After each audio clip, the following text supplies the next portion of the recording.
Hi, നമുക്കിന്നൊരു 2 in 1 recipe നോക്കിയാലോ. അത് ഇങ്ങനെ പെട്ടെന്ന് ഉണ്ടാക്കാൻ പറ്റും.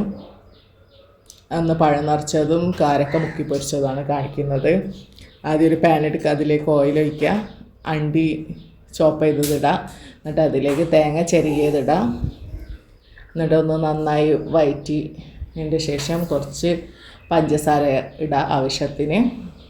പിന്നെ അതിലേക്ക് ഏലക്കായ്പ്പൊടി ഇടുക, പിന്നെ കുറച്ച് കസ്കസും ഇടുക, എന്നിട്ട് നന്നായി വഴറ്റുക. ഓവർ ഫ്രൈ ആക്കണ്ട തേങ്ങ, അപ്പോൾ ടേസ്റ്റ് ഉണ്ടാവില്ല. ഫ്രൈ ലൈറ്റായിട്ടൊന്ന് ചുവന്നാൽ മതി, ലൈറ്റ് കളർ ചുവപ്പ് മതി. എന്നിട്ട് പിന്നെ പഴം നമുക്ക് ഇത് 2 കഷ്ണമാക്കിയിട്ട് പൊരിച്ചെടുക്കുക ഓയിൽ ഒഴിച്ചിട്ട്.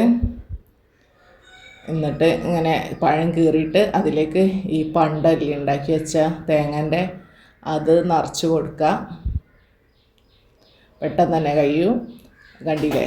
ഇങ്ങനെ തന്നെ കഴിക്കുക. ഇനി ഫ്രൈ ആക്കൊന്നും വേണ്ട. അങ്ങനെ ഫ്രൈ ആക്കണമെന്നുണ്ടെങ്കിൽ എന്തെങ്കിലും മാവിലില്ലേ, മൈദ മാവിൽ മുക്കി ഒന്നും കൂടി ഒന്ന് പൊരിച്ചെടുത്താൽ മതി. പിന്നെ കാരക്ക അതേപോലെ തന്നെ കുരു മാറ്റിയിട്ട് അതിൻ്റെ ഉള്ളിൽ ഈ പണ്ടം തന്നെ നിറച്ച് കൊടുക്കുക തേങ്ങാൻ്റെ. എന്നിട്ടത് മൈദ മാവും കുറച്ച് അരിപ്പൊടിയും കുറച്ച് കോൺഫ്ലവറും ഇത്തിരി പഞ്ചസാരയും ഉപ്പും കലക്കി മാവിൽ മുക്കി പൊരിച്ചെടുക്കുക. നല്ല ടേസ്റ്റാണ്. ഇതുവരെ ഉണ്ടാക്കിയില്ലെങ്കിൽ ഒന്ന് ഉണ്ടാക്കി നോക്കേണ്ടി. കാരക്ക ഇഷ്ടം പോലെ ഉണ്ടാവില്ലേ, അപ്പോൾ നോമ്പല്ലേ, അപ്പോൾ എന്തായാലും ഉണ്ടാക്കി നോക്കി, ഇഷ്ടപ്പെടും തീർച്ചയായിട്ടും. ഓക്കെ.